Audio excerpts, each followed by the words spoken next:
Je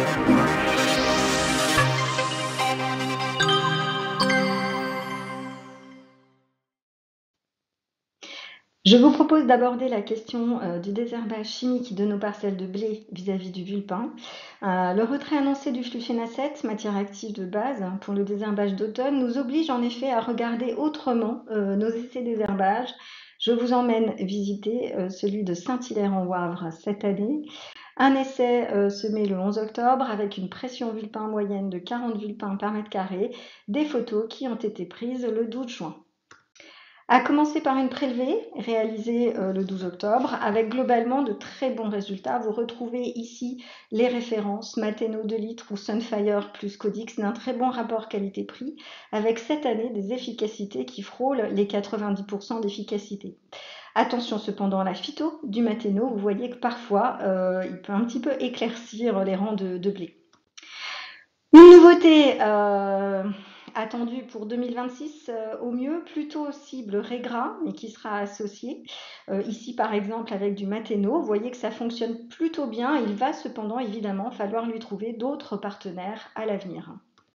Du côté de la post-levée, qui sur notre essai a été réalisé le 29 novembre, c'est un positionnement extrêmement tardif qui a fortement pénalisé évidemment les efficacités. Vous retrouvez la référence Fosbury Solo à 0,6 litres, 23% d'efficacité.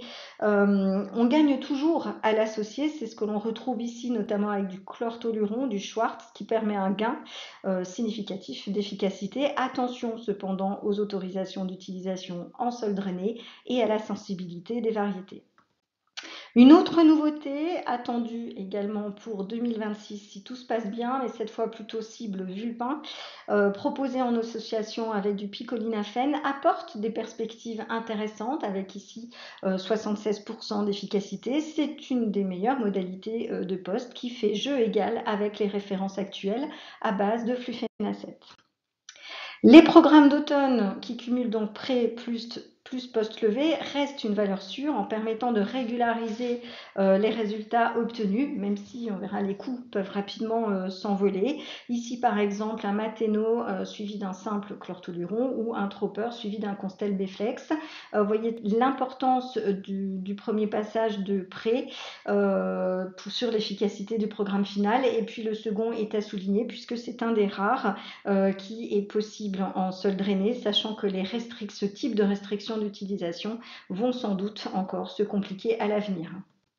Si je reviens à la nouveauté présentée tout à l'heure, vous voyez qu'elle peut être positionnée donc en programme. Nous l'avons testé par exemple ici derrière un Trooper compile et vous voyez que les résultats sont tout à fait intéressants.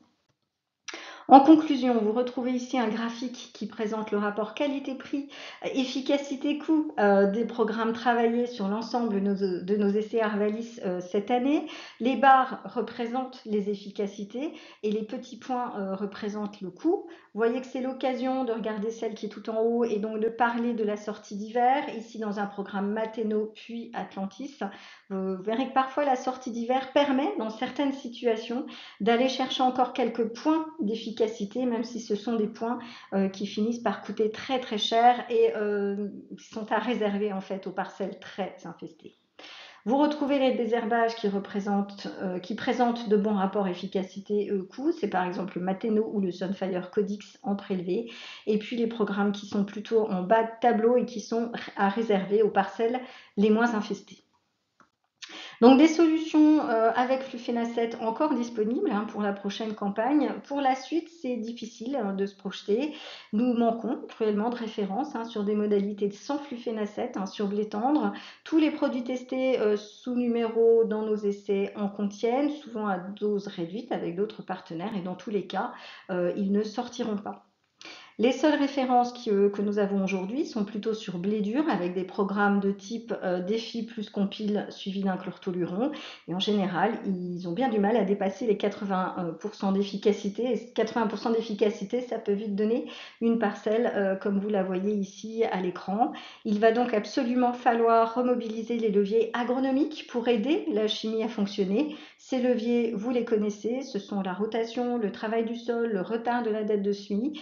Il va falloir les mobiliser sur le long terme et surtout les combiner entre eux pour stopper le salissement de nos parcelles de blé.